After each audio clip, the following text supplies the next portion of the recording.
میاں اور بیوی ایک ہی دوسرے کے حق ادا کریں، یہ ہمارے معاشرے کی ایک بنیادی اکائی ہے۔ اگر میاں بیوی خوش ہوں گے تو گھر خوش ہوگا، دو خاندان خوش ہو گئے، رشتے داری کے اندر حسن پیدا ہو جائے گا۔ لیکن اگر میاں اور بیوی کے باہم تعلق ٹھیک نہیں ہوں گے تو گھر برباد ہو جائے گا، اولاد کی تربیت خراب ہو جائے گی، دو خاندان برباد ہو جائیں گے، رشتہ داری کا تعلق کمزور ہو جائے گا۔ تو شریعت اسلامیہ نے اس کی سخت تلقین کی۔ ایک صحابی جاز کی حضور بیوی کا حق کیا ہے؟ ما حق المرأة علی الزوج، عورت کا حق خامد کے اوپر کیا ہے؟ تو حضور علیہ السلام نے فرمایا کہ جو آپ کھائے وہ اس کو کھلائے۔ یہ نہیں ہے کہ میاں اور بیوی کے کھانے میں اور ان کی غذا میں فرق ہو، جس طرح کا کھانا خود کھائے اس طرح کا اپنی بیوی کو کھلائے۔ اور دوسرا فرمایا ہے کہ جس طرح کا خود لباس پہنے اس طرح کا اپنی بیوی کو لباس پہنائے۔ تیسرا حق حضور علیہ السلام نے یہ بیان فرمایا کہ تو اس کے لیے چہرے پہ نہ مارے، گھر میں سو شکر رنجی ہو جاتی ہے، بلا یضرب الوجہ، چہرے پہ نہ مارے۔ آقا کریم علیہ السلام نے فرمایا لا تضربوا اماء اللہ، اللہ کی لونڈیوں کو مارو نہ۔ منع فرمایا گیا بعض مرد اپنی حاکمیت جگانے کے لیے، اپنے تغلب کو ظاہر کرنے کے لیے اور پر تشدد کرتے ہیں اور سمجھتے ہیں کہ ہم نے بڑی بہادری کی ہے، یہ کوئی اچھا کام نہیں ہے وہ جو اس نے کیا ہے، شریعت نے روکا ہے، منع کیا ہے، عورت مارنے سے درست نہیں ہوگی بلکہ معاملہ اور خراب ہو جائے گا۔ عورت کے بارے میں حضور نے ارشاد فرمایا یہ ٹیڑھی پسری سے پیدا کی گئی ہے، اگر اس کو بالکل سیدھا رہنا چاہو گے تو یہ ٹوٹ جائے گا، اور اگر تم جو ہے وہ کوشش نہیں کرو گے تو ٹیڑھی کی ٹیڑھی رہے گی۔ اس لیے اس کی اصلاح کی کوشش بھی کرو، لیکن یہ تصور کہ بالکل درست ہو جائے۔ عورت کی کچھ چیزیں عورت کا حسن ہے، اللہ تعالیٰ نے قرآن مجید کے اندر ارشاد فرمایا ہے کہ وہ لوگ جو محسن اور غافل عورتوں کے اوپر تہمت لگاتے ہیں، تو محسنات الغافلات، اللہ تعالیٰ جل شانہ نے یہ عورت کا حسن شمار کیا ہے، عورت کی خوبی بیان فرمائی ہے غافل ہونا، مگر بڑا زمانے ساز ہو تو یہ اس کا حسن ہے، لیکن عورت بولی بالی ہو، صرف امور خانہ داری کو جانتی ہو، باہر کے معاملات کو نہ جانتی ہو، یہ عورت کا حسن ہے۔ تو یہ لازمی نہیں ہے کہ عورت بھی مرد کی طرح دے رہی ہو۔ آج جس معاشرے میں ہم جی رہے ہیں، آج عورت کو مردوں کے مقابلے کھڑا کر دیا گیا ہے، اور وہ گھر کے کام کو بوجھ سمجھ رہی ہے، ہوٹل کے اندر کتنے کتنے لوگوں کو کھانا کھلا رہی ہے، گھر میں کہہ رہی میرے ساتھ ظلم ہو رہا ہے۔ یہ ہوسٹس بھرتی ہو گئی ہے تو 400 جو ہے وہ مسافروں کو جو ہے وہ پانی پیش کر رہی ہے، اور کتنے لوگوں کی بھی کی نظروں کا شکار ہو رہی ہے، ہر کوئی اپنی خواہش کے مطابق اس سے بات کر رہا ہے، تو وہ اتنے لوگوں کی خدمت کر رہی ہے، یہ ظلم نہیں ہے؟ اور گھر میں 10 بچوں کا کھانا پکائے اور اپنے خاوند کے باپ کا اور اس کی ماں کا کھانا پکائے اور ان کی خدمت کرے تو ساری چیخ اٹھتے ہیں یہ ظلم ہو گیا، ادھر 300 400 لوگوں کی خدمت کر رہی ہے، یہ عجیب سا ماحول ہے۔ تو عورت کی کچھ چیزیں جو ہیں وہ اس کا حسن ہے، اور وہی اس کی زندگی کا نکھار ہے، اور وہی اس کی خوبی ہے۔ تو اللہ تعالیٰ نے قرآن مجید کے اندر غافلات کا لفظ عورت کی خوبیوں کو شمار کرتے ہوئے بیان فرمایا۔ تو یہ کیونکہ پسلی ٹیڑھی رہے تو پسلی کے ٹیڑھا ہونے میں بھی ایک حسن ہے، اگر سیدھی ہو جائے تو حسن ظاہر ہو جائے گا، اس لیے فرمایا کہ یہ ٹیڑھی پسلی سے پیدا کی گئی ہے تو یہ بالکل سیدھی بھی نہیں ہو سکتی ہے، اس کی ناقص العقل ہے، اس کے اندر کچھ کمیاں ہیں۔ اور ایک موقع پہ حضور نے ارشاد فرمایا اگر اس کی کچھ عادتیں تمہیں ناپسند ہیں تو کچھ ایسی عادتیں بھی تو ہوں گی جو تمہیں پسند ہوں گی۔ یہ ساری عادتیں دیکھو نا، مجموعی طور پہ دیکھنا ہے، وہ تمہاری کتنی خدمت کر رہی ہے، ماں باپ کو چھوڑ کے آئی ہے، بہن بھائیوں کو چھوڑ کے آئی ہے، تم سے پہلے اٹھتی ہے، تمہارے بعد سوتی ہے۔ اور کبھی کبھار ایسا ہوتا ہے کہ میاں بیوی اکٹھے کہیں گئے ہوتے ہیں تو راستے کے اندر دونوں آئے ہیں، بچہ بیوی نے اٹھایا ہوا ہے جبکہ طاقتور مرد ہے، اور پھر جب واپس گھر پہنچتے ہیں تو خاوند کہتا ہے کہ جلدی جلدی پانی بناؤ، اور وہ کبھی برف توڑ رہی ہے، کبھی بھی چینی ملا کے پانی تیار کر رہی ہے، اور پھر سب سے پہلے خاوند کو دیتی ہے، بچتا ہے تو خود پیتی ہے، کمزور بھی پی رہی ہے، دونوں ایک جگہ کی دھوپ میں چل رہے آئے ہیں، بچہ بھی بیوی نے اٹھایا ہوا تھا، اور آپ یہ کھانا بیوی کو کہہ رہے ہیں کہ یہ کھانا تو کر، لیکن پھر بھی اس کی زبان میں شکوہ نہیں آتا. اس کو کہتا تم پانی تیار کرو، پانی پیتا کہتا آپ کھانا پکاؤ. اس گھر میں پھر بیوی باورچی خانے میں چلی جاتی، کھانا پکا کے آدھے گھنٹے کے بعد پھر مرد کے سامنے رکھتی ہے، وہ کھاتا ہے، کھا کے پھر کہتا تانے دباؤ.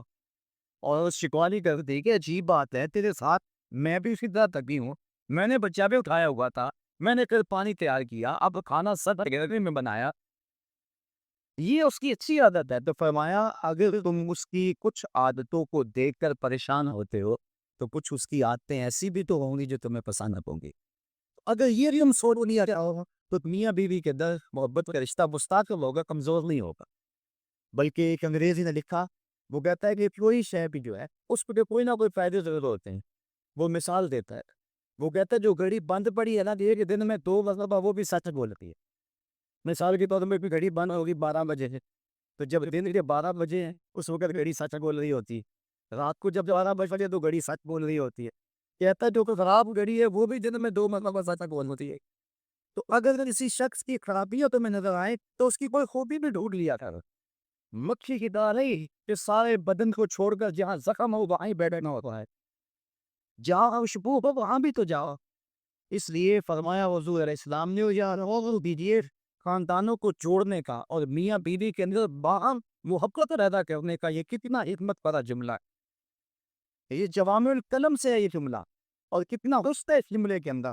فرمایا اگر اس کی کوئی بات تمہیں ناپسند ہے تو کوئی اس کی ایسی بات بھی تو ہوگی جو تمہیں پسند ہے، اور تم اس کو دیکھ لو.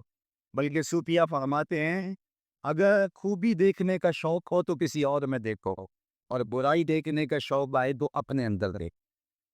اگر انسان اپنی زندگی کے اندر یہ رویہ بنا لے تو زندگی میں حسن آ جاتا ہے. لیکن ہمارا جو عمومی رویہ ہے، ہم برائیاں اور میں دے لیتے ہیں اور خوبیاں ساری اپنے اندر دیکھتے ہیں. وہ کیا کسی نے کہا تھا کہ کسی کی طرف انگلی اٹھانے والا ذرا غور تو کرے کہ باقی انگلیاں اس کی اپنی طرف اٹھ رہی ہیں. تو ذرا تدبر لو کرے، ذرا اور لوگ کرے. اس لیے فرمایا اگر اس کی کوئی عادت تمہیں ناپسند ہے، ناگوار ہے، تو کوئی اس کی ایسی عادت بھی ہوگی کہ جو تجھے پسند ہوگی. اس عادت کو دیکھ کر کے تم اس کے ساتھ محبت کر سکتے ہو. اور آقا کریم نے یہ بھی فرمایا خیرکم خیرکم لأہلہ وأنا خیرکم لأہلی. تم میں سے بہتر وہ ہے جو اپنے اہل خانہ کے ساتھ بہتر ہے، اور فرمایا تم میں سے سب سے بہتر میں ہوں جو اپنے اہل خانہ کے ساتھ بہتر ہوں. حضور اپنے اہل خانہ کے ساتھ جو حسن سلوک کیا ہے تاریخ اس پہ گواہ ہے. جب آقا کریم کا وصال ہوا 9 بیویاں اس وقت حضور کے نکاح میں تھی، اور آقا کریم علیہ السلام کی ایک بیوی کو بھی حضور پہ شکایت نہیں تھی. جبکہ اتنی کثرت سے ازواج ہوں تو اس وقت شکایت کا پیدا ہو جانا لازم ہے. لیکن اس انداز کے ساتھ حضور نے اس نے سلوک کیا ان کے ساتھ، ان کے درمیان عدل قائم فرمایا، اور ان کے ساتھ محبت جو حضور کی تھی وہ مثال ہے. ایک حضرت سیدہ طیبہ طاہرہ حضرت خدیجہ الکبریٰ رضی اللہ تعالی عنہا کا جب آخری وقت آیا تو انہوں نے اپنی بیٹی حضرت فاطمہ الزہرا رضی اللہ تعالی عنہا کو بھیجا، کہا جاؤ اپنے باپ سے چادر مانگ لاؤ. تو سیدہ فاطمہ حاضر ہوئی، عرض کی امی چادر مانگ رہی ہیں. تو حضور علیہ السلام نے فرمایا بیٹا اپنی وہاں سے پوچھو نا چادر کیا کرنی ہے. تو حضرت خدیجہ الکبریٰ رضی اللہ تعالی عنہا کی خدمت میں پوچھنے کے لیے حضرت فاطمہ واپس آ رہی ہیں تو حضرت نبی رحمت صلی اللہ علیہ وسلم کے پیچھے آ گئے. حضرت خدیجہ سخت بیمار، عرض کی حضور اس وقت جو میری حالت ہے آپ دیکھ رہے ہیں، مجھے لگتا ہے کہ یہ میرا آخری وقت آ گیا. میں نے چادر اس لیے مانگی ہے کہ اس چادر سے مجھے کفن دیا جائے. اب سنو حضور نے کیا جواب آیا. آقا کریم کی آنکھوں میں آنسو آ گئے اور فرمایا خدیجہ تو نے تو چادر مانگی ہے، لو اردت جلدی لا آتیتو کے، اگر تو میری جلد بھی مانگتی میں وہ بھی اتار کے دے دیتا. یہ ہے محبت بیوی کے ساتھ، یہ ہے پیار کا رشتہ. حضرت ام المؤمنین سیدہ عائشہ صدیقہ رضی اللہ تعالی عنہا فرماتی ہے حضور ان کا سلام سے حضرت خدیجہ کا تذکرہ کرتے تھے. ایک دن مجھ سے نہ رہا گیا، میں نے کہا حضور آپ اس بوڑھی عورت کا تذکرہ نہیں چھوڑتے. تو حضور نے فرمایا عائشہ مجھے خدیجہ کے بارے تکلیف ہی نہ دو، جب پورے مکے نے میرا انکار کیا تھا اس نے میرا اقرار کیا تھا. حضرت عائشہ صدیقہ رضی اللہ تعالیٰ عنہ فرماتی ہے ایک دن حضور بقیع سے واپس آ رہے تھے میرے سر میں سخت درد ہو رہا تھا، حضور تشریف لائے نے، تو میں نے کہا اللہ سا، ہائے میرا سر گیا۔ تو حضور علیہ السلام نے کہا بآنا یا عائشہ، عائشہ یہ تیرے سر میں درد نہیں، یہ تو میرے سر میں درد ہو رہا ہے۔ یہ بیوی کے ساتھ محبت کا انداز ہے جو حضور نے اختیار فرمایا۔ یہ کیسا پیار ہے، یہ کیسی غور تو کریں۔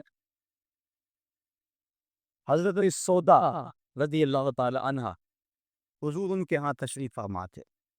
حضرت عائشہ صدیقہ رضی اللہ تعالی عنہ نے کچھ پکایا، میٹھی چیز تیار کی، جی میں آیا حضور کو دوں۔ آقا کریم حضرت سودا رضی اللہ تعالی عنہ کے ہاں تھے، انہوں نے وہ شے اٹھائی اور حضرت سودا کے حجرے میں چلی گئے، وہ چیز رکھی، کھانا شروع کیا۔ حضور بھی تناول کر رہے، حضرت عائشہ رضی اللہ تعالیٰ عنہ بھی تناول کر رہی، لیکن حضرت سودا نہیں دے رہی۔ ان کے دل میں یہ بات آ گئی کہ میری باری تھی اور یہ کھانا تیار کر کے ادھر لے آئی، اس لیے وہ نہیں کھا رہے۔ تو حضرت عائشہ صدیقہ رضی اللہ تعالیٰ عنہا نے اس حلوے یا اس کھیر سے انگلی کے ساتھ تھوڑی سی چیز لگائی اور حضرت سودا کے رخسار پہ مل دی۔ اب حضرت سودا نے عرض کی حضور یہ دیکھو انہوں نے کیا کیا ہے۔ تو آقا کریم نے فرمایا نیکی کی جزا دیکھی اور برائی کی جزا برائی، ایسا کرو کہ تم بھی بدلہ دے لو۔ تو حضرت سودا نے انگلی لگائی اور حضرت عائشہ صدیقہ رضی اللہ تعالیٰ عنہ کے چہرے پہ لگا دے۔ اب ان کے چہرے پہ بھی وہ حلوہ یا وہ کھیر وغیرہ لگی ہے، ان کے چہرے پہ بھی لگی ہوئی ہے۔ باہر دروازے سے دستک ہونے لگی، دروازے پر کسی نے دستک دے دی۔ اب حضور تشریف لے گئے، دیکھا تو حضرت عمر فاروق کھڑے تھے، ابھی غالباً حجاب کی آیتیں نہیں اتری تھی، تو حضور جلدی جلدی آئے، فرمایا منہ دھو لو عمر آ رہی ہے۔ اب دونوں کے ساتھ عادل بھی فرمایا حضور نے، اور ایسی شفقتی بھی پیدا ہو گئی کہ بس مرد سمجھتے ہیں کہ ہم مرد ہیں اور ہمیں عورتوں کے ساتھ بالکل سیریس رہنا چاہیے، ان کے ساتھ کوئی مزاح نہیں کرنا چاہیے، جبکہ مزاح فرمانا چاہیے عورتوں کے ساتھ۔ حضور نے فرمایا ہے، حضرت عائشہ صدیقہ رضی اللہ تعالیٰ عنہ اور حضور جا رہے تھے کسی سفر پہ، حضور کی عادت یہ تھی جب قافلے میں ہوتے سفر کرتے تو سب سے پیچھے ہوتے، تو قافلہ تھوڑا سا آگے چلا گیا ہے، تو حضور نے فرمایا عائشہ دوڑ نہ لگائیں، عرض کی ہاں ٹھیک ہے۔ حضرت عائشہ صدیقہ رضی اللہ تعالیٰ عنہ کہتی ہیں کہ میں پتلی دبلی تھی، میں اپنے پاؤں سے آگے نکل گئی، یہ لفظ کے حضرت عائشہ صدیقہ نے یہ نہیں کہا میں حضور سے آگے نکلی، بلکہ تو کا یہ عالم ہے، کہا میں اپنے پاؤں سے آگے نکل گئی۔ خیر معاملہ ختم ہو گیا ہے، کافی عرصہ بیت گیا، ایک دن پھر ہی ایسا موقع بنا، میرے جسم میں تھوڑی سی پربئی آ گئی تھی، تو حضور نے فرمایا عائشہ دوڑ نہ لگائیں، میں نے کہا لگاتے ہیں۔ تو جب دوڑ لگائی تو میں پیچھے رہ گئی، حضور آگے چلے گئے، تو حضور نے پیچھے پلٹ کے دیکھا، مسکرا کے فرمایا یہ اس دن والا بدلہ ہو گیا۔ تو اب مزاح فرمایا حضور علیہ السلام، اور حضرت عائشہ صدیقہ رضی اللہ تعالیٰ عنہ فرماتی ہیں کہ اللہ کے محبوب علیہ السلام مجھے حمیرہ کا ایک پکارا رہے تھے، یہ محبت کا عالم تھا، تو عورت کے ساتھ اس نے سلوک کرنے کا درس دیا گیا ہے، تو فرمایا اس کو مارو نہ، ولا یغضب، اور اس کو گالی نہ دو۔ عورت کو گالی گلوچ کرنا یہ کوئی اچھی عادت نہیں ہے، کسی کو گالی دیں آپ یا مجھے کوئی گالی دے تو میرے دل میں جو ہے وہ زخم لگے گا اس گالی، وہ کیا رسی عربی شاعر نے کہا ہے تلوار کے زخم ہے وہ مٹ جاتے ہیں لیکن جو زبان کے زخم ہے وہ نہیں مٹتے، کسی کا آنا ہوا بھول ختم نہیں ہوتا۔ اب کسی کو کوئی بات آ دے تو ساری زندگی وہ زخم نہیں مٹتا، تو جن میاں بیوی دے اکٹھے رہنا ہو ساری زندگی اور وہ خامد گالیاں دے تو بیوی کے دل میں کتنی نفرت پیدا ہو جائے گی، یہ آئلی زندگی کا سسٹم تباہ ہوگا یا نہیں ہوگا۔ اس لیے حضور نے فرمایا کہ چوتھا حق یہ ہے کہ وہ گالی نہ دے، اور پانچواں حق یہ بیان فرمایا حضور نے وَلَا يَغْجُرْ إِلَّا فِي الْبَيْتِ، عورت کی کوئی عادت ناپسند ہے یا کوئی ایسا معاملہ ہو گیا تو حکم ہے پہلے سے سمجھاؤ، اگر وہ سمجھتی نہیں ہے تو پھر حکم ہے کہ اس کا بستر الگ کر دو۔ اب علماء نے اس کے ساتھ بھی شرط لگائی، بستر الگ کرنے کا یہ مفہوم نہیں ہے کہ اس سے بول چال چھوڑ دو، اگر بول چال چھوڑ دو کہ بچوں پہ اثر پڑے گا۔ بستر کو الگ کرنا یہ تمہارے میاں بیوی کا معاملہ ہے، بچوں کو پتہ نہ چلے، بچوں کی تربیت خراب ہو جائے گی اگر تم مجھ سے جو ہے وہ ایسا الجھاؤ پیدا کر لو۔ اور پھر کہا کہ فی البیت، اس کو اللہ کا گھر میں کرو، اس کو میکے نہ بھیجو، اگر میکے بھیجو گے تو اس کے والدین کو تکلیف ہوگا، تو تمہارے لوگ خاندانوں کے اندر فساد پپا ہوگا. کیسی حکمت بھرے جملے ہیں. فرمایا ایک تو اس کو جدا کرو, دوسرا گھر کے اندر کرو, اسی تیسرے کو کانوں کان خبر نہ ہو. اور عورت جو ہے وہ تمہاری جدائی برداشت نہیں کر سکے, کیونکہ عورت کی فطرت اور ضرورت ہے مرد. وہ مرد کو دیکھ کر تسکین پا رہی ہے, اور مرد کا چہرہ اجڑ جائے تو گھر اس کو کھانے کو آتا ہے, گھر میں اسے سکون نہیں ملے گا. اب اللہ کی دولت ہو, آسودگی ہو, لیکن خاوند کا چہرہ سیدھا نہ ہو تو عورت کو سکون ہی نہیں ملے گا. اس لیے فرمایا کہ تم مجھ سے ناراض ہو جاؤ, بگڑ جاؤ, لیکن گھر کے اندر بسم سے الگ ہو جاؤ, الگ سونا شروع کر دو, لیکن گھر کے اندر, تاکہ بچوں کے حالات پر بھی فرق نہ آئے اور تمہارے خاندانوں پہ بھی تفریق نہ پڑے. تو کہا یہ حق ہیں عورت تیرے مرد کے ذمے. اب ذرا ان پہ بار بار غور کریں. تو میں جو خود کھاتے ہو انہیں کھلاؤ, جو خود پہنتے ہو انہیں پہناؤ, اور چہرے پر نہ مارو, اور فرمایا ان کے پچھلے الگ کر دو اور ان کو گالی نہ دو. یہ حضور علیہ السلام نے عورت کے حق بیان فرمائے. اور پھر حضور نبی رحمت صلی اللہ علیہ وآلہ وسلم نے یہ بھی ارشاد فرمایا ہے, اکمل المؤمنین ایمانا احسنهم خلقا وخیارکم خیارکم لأہلہ. فرمایا تم میں سے کامل ایمان اس شخص کا ہے جس کے اخلاق اچھے ہیں, خلق اچھا ہے, جس کا منہ مٹھا ہے, جس کی بولی ٹھیک ہے. وہ کیا رسی نے کہا تھا, لہجے میں اگر رس ہو تو دو بول بہت ہیں.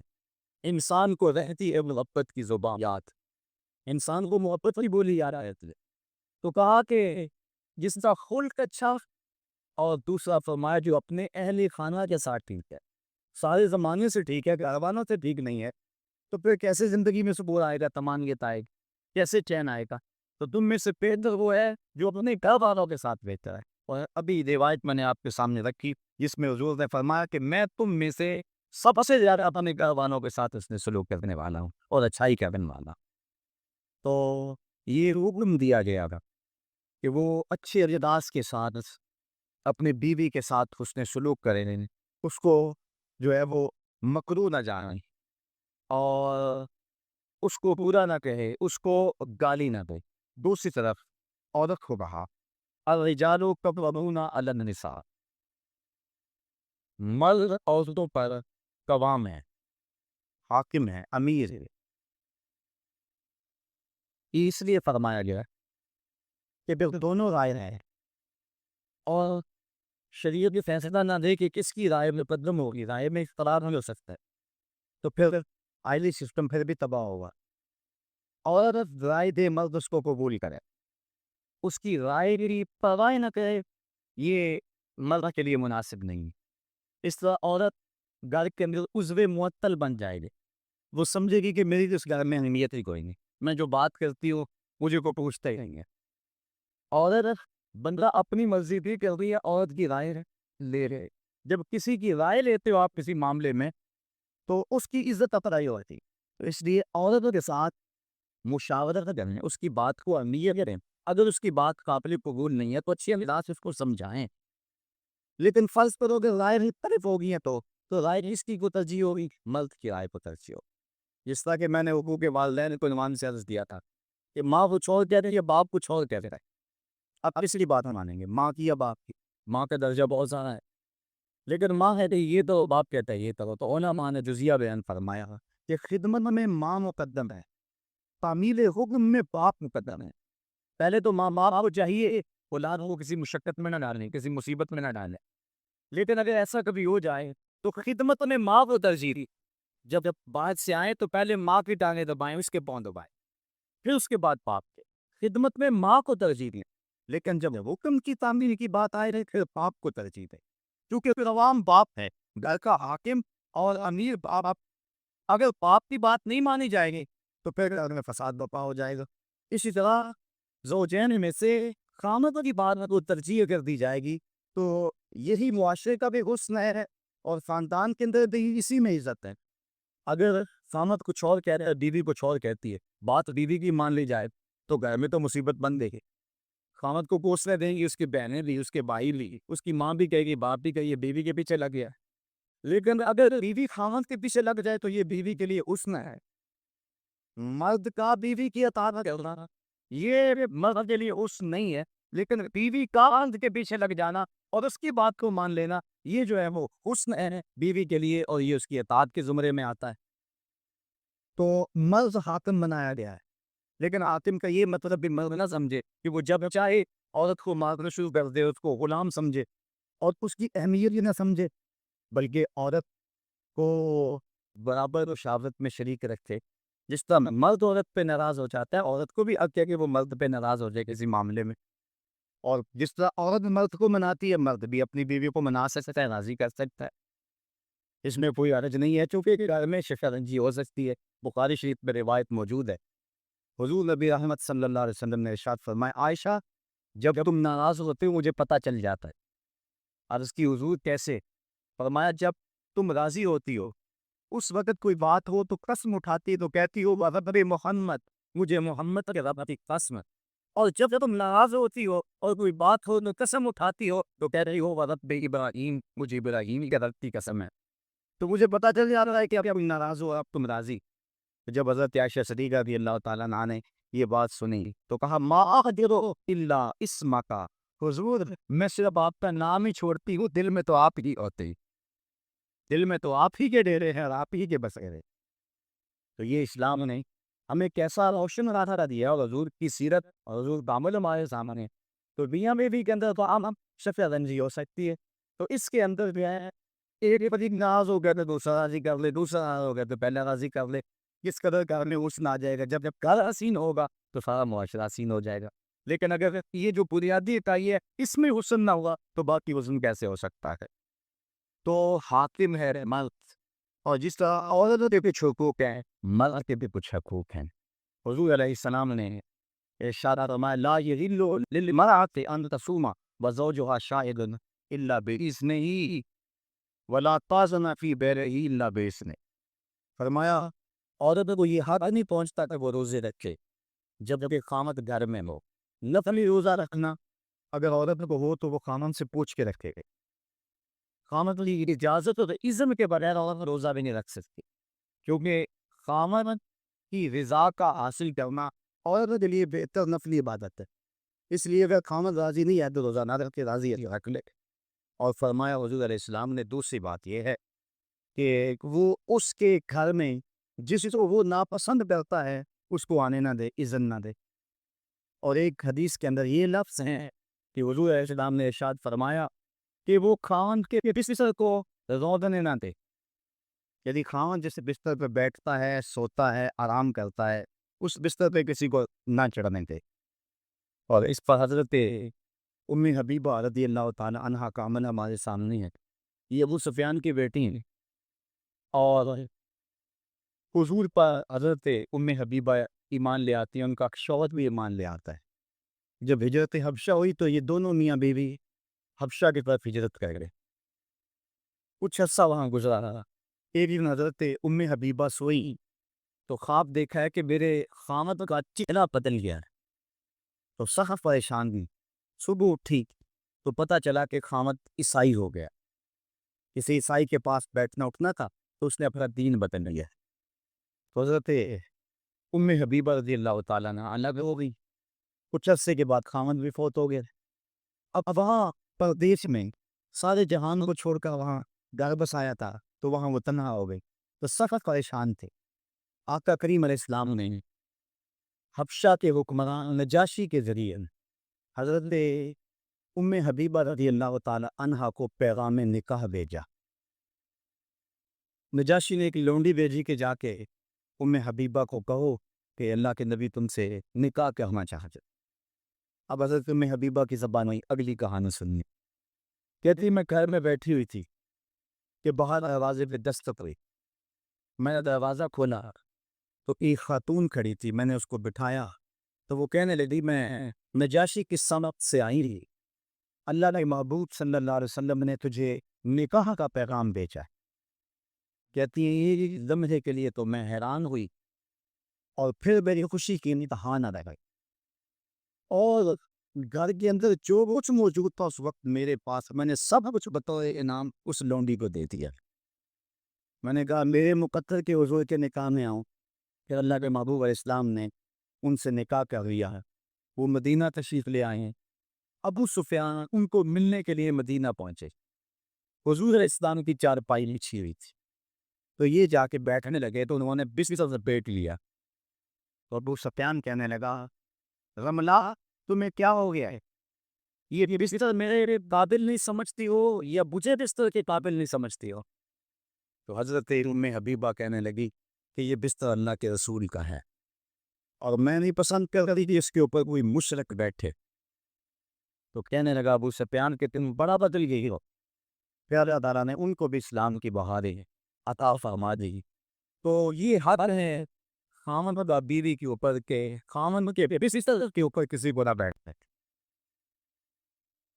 اللہ نے محبوب علیہ السلام نے فرمایا, ایوبا امرأۃ ماتت وزوجها عن راضٍ دخلت الجنہ. وہ عورت جو اس حال میں مری کہ اس کا خاوند اس پہ راضی تھا, فرمایا وہ عورت سیدھی جنت میں جائے گی. اور ایک روایت میں ایسا ہے کہ 4 شخص ایسے ہیں کہ جن کو جنت میں جانے میں کوئی رکاوٹ نہیں ہوگی. ان میں سے ایک وہ شخص جس نے اپنے والدین کی خدمت کی اور والدین اس پہ راضی ہوئے. دوسرا وہ شخص جس کے بال بچے زیادہ تھے, ذرائع آمدنی تھوڑے تھے, لیکن اس نے بچوں کے پیٹ میں حرام کا ایک لقمہ بھی نہیں جانے دیا. تیسرا وہ شخص جس نے ایسی بھی پکی توبہ کی, گناہوں کی طرف دوبارہ پلٹنا اس کے لیے اتنا ہی مشکل ہے جس کے ساتھ تھنوں سے نکلے ہوئے دودھ کو واپس کیا جائے. اور چوتھی وہ خاتون کہ جس نے اپنی ساری محبتیں اپنے خامد پہ نچھاور کر دی اور اس حال میں فوت ہوئی کہ اس کا خامد اس پہ راضی تھا. فرمایا ان چاروں کو جنت میں جانے سے کوئی بھی نہیں روک سکتا ہے. تو عورت کی جنت مرد ہے, اگر وہ مرد کو راضی کر لے گی تو جنت کی راہوں کی مسافر ہے, اور اگر وہ اپنے شوہر کو راضی نہیں کر پاتی تو اللہ کے محبوب علیہ السلام نے فرمایا میں نے کیا سکتا کہ سال عورتوں کو دوزخ میں دیکھا ہے. عرض کی حضور کس وجہ سے؟ فرمایا ایک تو کثرت سے لعنت کرنے والی ہوتی اور دوسرا خاوند کی ناشکری کرنے والا ہوتی. یہ دو بد خصلتیں عورت میں ایسی ہیں جو عورت کو جہنم کا ایندھن بنا دیتی ہے. ورنہ عورت جو اپنی خاوند اور شوہر کے ساتھ وفا کر لیتی ہے. کسی بزرگ نے کہا کہ عورت نے 2 بول بولے کہ میں تیری ہوں, پھر زمانہ بدل گیا وہ نہ بدلی, اس نے وفا کی حد کر دی. تو وہ بزرگ کہہ رہے جس طرح عورت نے وفا کی حد کر دی, اگر بندہ نے رب سے حد کر لی ہوں وفا کی تو اللہ کتنا کرم اس کے اوپر پڑ رہا ہے. اب عورت کو بھی سہ رہی ہے, تکلیفیں بھی سہ رہی ہے, لیکن اپنے اس کول سے نہیں پھرتی, بدلتی نہیں ہے. اس کی آزم یہ ہوتی ہے اس گھر میں سچ جوڑا پہن کے آئی تھی, سفید لباس لے کر لیکن اس گھر سے, یہ اس کی عادت ہوتی ہے. اور اسی عورت کی یہ خوش قسمتی ہے. تو عورت اگر اپنے خاوند کو راضی رکھتی ہے تو وہ جنت کی مسافرہ ہے, لیکن اگر اپنے خاوند کو ناراض کر دیتی ہے تو وہ جنت کی خوشبو بھی نہیں پائے. اس حال میں مرے کہ اس کا شوہر اس سے راضی ہو جائے. اللہ اکبر. اللہ نے محبوب علیہ السلام نے مردوں کو عورتوں کے ساتھ اور عورتوں کو مردوں کے ساتھ حسن سلوک کرنے کی تلقین ارشاد فرمائی ہے. اور آقا کریم نے جو آخری وصیت اپنی امت کو کی, اس کے بعد حضور اسلام کا وصال ہو گیا. اس کے بعد کوئی وصیت نہیں ہے حضور کی زبان سے جو نکلی ہو. فرمایا لوگوں میں تمہیں 2 چیزوں کی وصیت کر رہا ہوں.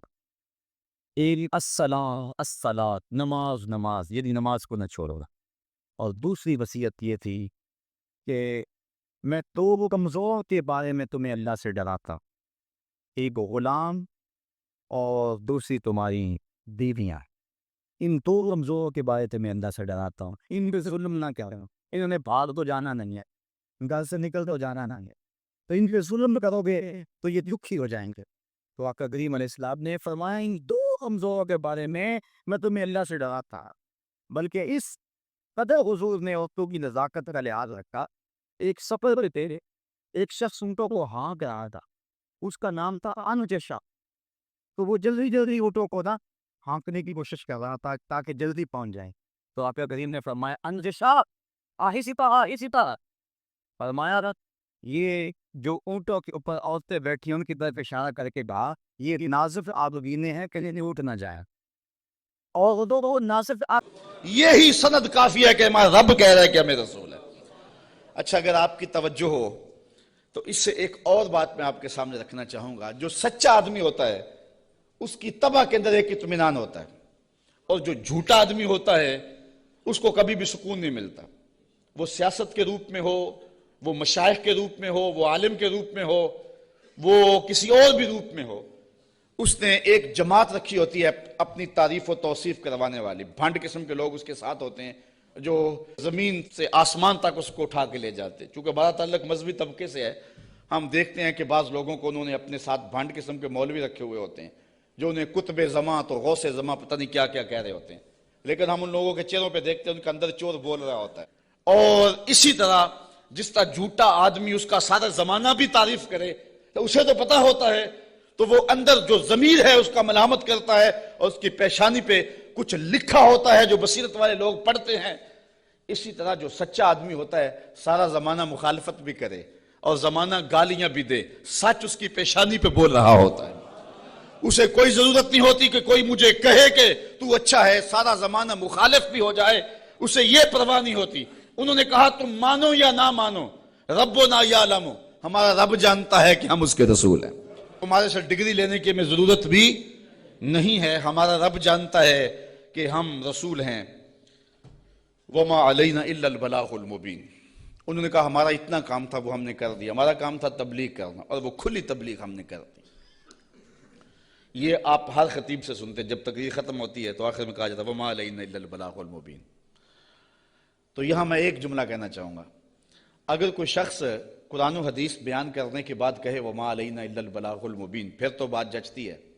اور اگر کوئی 1 گھنٹہ لطیفے سنانے کے بعد اور جغت بازی کرنے کے بعد لوگوں کی پگڑیاں اچھالنے کے بعد پھر کہے وما علینا الا البلاغ المبین تو بھلا بات جچے گی؟ بات تو تبھی جچے گی جب ان پیغمبروں کے مشن کو ادا کرے اور پھر کہے وما علینا الا البلاغ المبین. انہوں نے کہا ہمارا کام اتنا تھا کہ ہم نے تمہارے تک تبلیغ کر دی، اب تمہاری مرضی مانو یا نہ مانو. قالوا انا تطیرنا بکم لئن لم تنتہوا لنرجمنکم ولیمسنکم منا عذاب علیم.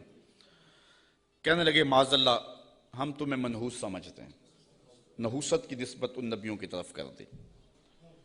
اور مفسرین نے لکھا ہے کہ بارش بھی زیادہ ہو جاتی تو کہتے ہیں ان کی وجہ سے، کبھی دھوپ کڑاکے کی لگ جاتی تو کہتے ہیں ان کی وجہ سے، کبھی کوئی چلتے چلتے کوئی گر جاتا تو کہتے ہیں ان کی وجہ سے. یعنی جو بھی انہیں کوئی تکلیف پہنچتی تو وہ الزام دیتے پیغمبروں پہ کہ یہ آئے ہیں 3 لوگ ہماری بستی میں، اس وجہ سے ہمیں یہ تکلیفیں آ رہی ہیں. انہوں نے کہا لئن لم تنتہوا، اگر تم نہ رکے باز نہ آئے. اس قوم نے ان 3 پیغمبروں کو الٹیمیٹم دیا، اگر تم نہ رکے تبلیغ کا عمل نہ چھوڑا لنرجمنکم، ہم تمہارے اوپر پتھر برسائیں گے، ولیمسنکم منا عذاب علیم، اور بے شک ہمارے ہاتھوں تم بہت دکھ میں مبتلا ہو جاؤ گے، تمہیں بڑی سزا دیں گے، تکلیف دیں گے. انہوں نے جواب میں کیا کہا؟ قالوا طائرکم معکم، کہا تمہاری نحوست تمہارے ساتھ، تمہاری نحوست تمہارے ساتھ ہی ہے. اَإِن ذُكِّرْتُمْ، تم یہ سب کچھ اس لیے کر رہے ہو کہ ہم تمہیں نصیحت کر رہے ہیں، ہم تمہیں ڈرا رہے ہیں، تمہیں ہم تذکیر کر رہے ہیں. اور جس کے اندر چور ہو تذکیر اس کو دکھن دیتی ہے اور اس کو تکلیف ہوتی ہے. بل انتم قوم مسرفون، تم حد سے تجاوز کرنے والے لوگ ہو. اچھا جب انہوں نے یہ کہا تو قوم نے پتھر پکڑ لیے، کسی نے چھری پکڑی ہے، کسی نے تلوار پکڑی ہے، کسی نے ٹوکا پکڑا ہے، کسی نے کلہاڑا پکڑا ہے، کسی نے پتھر پکڑے ہیں، کسی نے ڈنڈا پکڑا ہے. جو کسی کے ہاتھ میں آیا میدان میں لے آئے 3 پیغمبروں کو اور ان کو قتل کرنے کے لیے قوم امڑ آئی. اب جب ان پیغمبروں کو شہید کرنے کے لیے لوگ آمادہ ہوئے تو پھر شہر کے کنارے وہ شخص آیا. میں بالکل چھوٹا تھا، 12 یا 13 سال کی عمر ہوگی. میرے والد گرامی رحمۃ اللہ تعالیٰ علیہ فجر کی نماز میں سورہ یاسین پڑھا کرتے تھے، اور جب اس آیت پہ آتے تو حالت ان کی بھی ہوتی کہ بلک بلک کے رو پڑیں گے.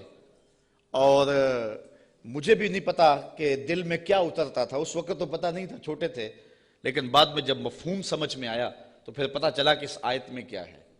اس کا ترجمہ تو میں آپ کے سامنے رکھوں گا ہی، لیکن آپ لفظوں پہ بھی غور کرنا، لفظوں کی کشش کیا ہے. وہ حبیب نجار نامی شخص تھا جو شہر کے کنارے ایک جو ہے وہ غار میں رہتا تھا. اور جب یہ انطاکیہ میں پیغمبر داخل ہوئے تو سب سے پہلے ملاقات اس سے ہی ہوئی. اس کو 70 سال ہو گئے تھے، ایک بیماری میں مبتلا تھا اور روزانہ بتوں کے آگے ہاتھ جوڑ کے معافی مانگتا تھا اور اپنی شفا کا عرض کرتا تھا۔ تو پیغمبروں نے جب توحید کی دعوت دی، بتوں کو چھوڑنے کا کہا، تو اس نے کہا کہ تمہارا رب کیا کر سکتا ہے؟ کہا کہ جن بتوں سے 70 سال ہو گئے تو معافی مانگتا ہے اور شفا مانگتا ہے، انہوں نے نہیں دی، ہمارا رب تجھے ایک لمحے میں شفا دینے پہ قادر ہے۔ اس نے کہا کیسے؟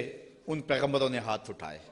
اچھا یار، پیغمبر تو ایک ہی ہاتھ اٹھا لے اور پھر 3 پیغمبروں نے ہاتھ اٹھائے ہوں گے تو پھر کیفیت تو کچھ اور ہی ہوئی ہوگی۔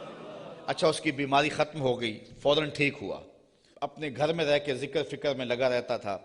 یہ پیغمبر تبلیغ کرتے رہے۔ جب قوم نے ان پیغمبروں کو شہید کرنے کا ارادہ کر لیا، وہ دور شہر کے کنارے پہ رہتا تھا اور اس کا گھر کوئی اونچائی پہ تھا اور کسی غار میں رہتا تھا۔ اس نے دیکھا کہ میدان میں لوگ جمع ہیں اور نبیوں کو شہید کرنے پہ آمادہ ہیں، پھر وہ وہاں سے آیا۔ اب قرآن کے لفظ یہاں دیکھیے، یہی حبیب نجار صاحب یاسین ہے۔ ذرا غور تو کرو، قرآن کی نوکری کرنے والوں، دعوت دین دینے والوں، اپنے آپ کو بہت بڑا سمجھو اس اعتبار سے کہ تمہیں یہ سعادت مندی نصیب ہوئی ہے۔ اللہ نے کس اہتمام سے اس شخص کا ذکر کیا۔ پھر کیا ہوا؟ وَجَاءَ مِنْ أَقْصَى الْمَدِينَةِ رَجُلٌ يَسْعَى، شہر کے پرلے کنارے سے ایک مرد دوڑتا ہوا آیا۔ یار وہ کیسا مرد تھا جس کو رب نے بھی مرد کہہ کے پکارا، وہ جس کو رب نے بھی مرد کہہ کے پکارا، کیونکہ سارا ماحول مخالفت میں ہے اور وہ واقعی مرد تھا، اکیلا آ گیا۔ وَجَاءَ مِنْ أَقْصَى الْمَدِينَةِ رَجُلٌ يَسْعَى، شہر کے پرلے کنارے سے ایک مرد دوڑتا ہوا آیا۔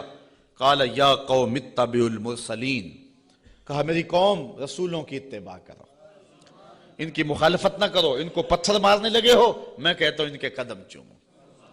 اتَّبِعُوا مَن لَّا يَسْأَلُكُمْ أَجْرًا وَهُمْ مُهْتَدُونَ، ایسوں کی پیروی کرو جو تم سے کچھ مانگتے بھی نہیں اور ہیں بھی سیدھی راہ پہ۔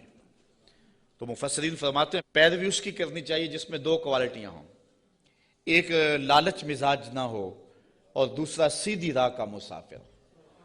ایک بندہ سیدھی راہ پہ ہے لیکن اپنے حرف بھی بیچتا ہے اور لفظ بھی بیچتا ہے، قرآن کی آیتیں بھی بیچتا ہے اور حدیث رسول کے ایک ایک کلمے کو بیچتا ہے، تو اس سے آپ ہدایت نہیں لے سکتے۔ گو ہدایت پہ ہے، وہ بات سچی کر رہا ہے، قرآن کی کر رہا ہے، حدیث کی کر رہا ہے، لیکن وہ لالچی مزاج کبھی بھی تمہیں کسی موقع پہ بھی بیچ دے گا، تمہاری راستہ خراب کر دے گا۔ اس شخص کے پیچھے نہ چلو جو طبعاً لالچی ہے اور وہ تمہیں خراب کرے گا۔ اور دوسرا وہ کہ ہدایت یافتہ بھی ہو۔ اگر کوئی بندہ ہدایت یافتہ نہیں ہے لیکن بے غرض تبلیغ کرتا ہے تو آپ کہتے ہیں یار یہ تو مانگتے کچھ نہیں ہے۔ اچھا تم سے تو کچھ نہیں مانگتا، امریکہ سے تو ڈالر لیے ہوئے ہیں، اس لیے اس کے بھی پیچھے نہ چلو جو ہدایت پہ نہ ہو۔ 2 شرطیں قرآن نے بیان کی ہے، ایک ہدایت پہ ہو اور دوسرا تم سے طلب کچھ نہ کرتا ہو۔ مجھے معاف کرنا، میں پہلے بڑا ماتوب ہوں، لیکن آج جو قیامت توڑی جا رہی ہے، چاہے نعت خوانوں کے روپ میں ہو یا علماء کے روپ میں ہو، یہ جو پہلے ایڈوانس لیے جاتے ہیں اور بعد میں نذرانے وصول کیے جاتے ہیں، اور یہ کیا کیا ریٹ مقرر ہوئے ہیں، یہ کس دین کی کہانی ہے؟ نہ یہ قرآن میں ہے، نہ حدیث میں ہے، نہ رسول کریم کا یہ طریقہ ہے۔ میں قرآن کی کہانی آپ کے سامنے رکھ رہا ہوں، اتبعوا من لا یسألکم اجرا، اس کے پیچھے چلو جو تم سے مانگتا کچھ نہ ہو، وہم مہتدون، اور وہ ہدایت والے بھی ہوں۔ یہ اس حبیب نجار نے اپنی قوم سے کہا۔ تبلیغ کا ایک طریقہ بھی دیکھیے، آج حکمت سے بات کرنے کو لوگ بزدلی کہتے ہیں، کہتے ہیں یہ بزدل ہے، یہ گالیاں نہیں دیتا، یہ کمزور آدمی ہے، اس لیے وہ کسی پہ اٹیک نہیں کرتا، جبکہ تبلیغ کی حکمت کو کبھی بھی ہاتھ سے نہیں جانے دینا چاہیے۔ مجھے بتاؤ کہ سارا مجمع مخالف ہے اور سارا زمانہ دشمن ہے، اور جو اکیلا ہی اپنی غار سے نکل کے آیا وہ بزدل تھا یا دلیر تھا؟ قرآن نے بھی اس کو مرد کہا ہے نا، لیکن اس کا تبلیغ کا سٹائل دیکھیے، اس نے یہ نہیں کہا کیوں نہیں مانتے، اس نے بھی تبلیغ کا سٹائل یہ دیا، کہا میں اس کو کیوں نہ پوجوں جس نے مجھے پیدا کیا ہے۔ دیکھو تبلیغ کا مقصد اگلے کو سوچنے کا موقع بھی دینا ہے۔ اگر اس پہ اٹیک کر دیا جائے، کسی کو پتھر مارنے، پھر اس کو بات نہیں آپ سنا سکتے۔ تو اگر وہ کہتا نا حبیب نجار کہ تم کیوں نہیں مانتے اس کو جس نے تمہیں پیدا کیا ہے، تو وہ ہاتھ میں پتھر تو پہلے پکڑے ہوئے تھے، فوراً برس جاتے، تبلیغ کا موقع ہی نہ ملتا۔ اس نے یہ بات اپنے اوپر کہی اور سوچنے کا موقع ان کو دیا. کہا میں اس کو کیوں نہ پوجوں جس نے مجھے پیدا کیا. تو سوچنے کا موقع ہے نا کہ ہم اس کو کیوں نہ پوجے جس نے ہمیں پیدا کیا. پھر کہا وَإِلَيْهِ تُرْجَعُونَ.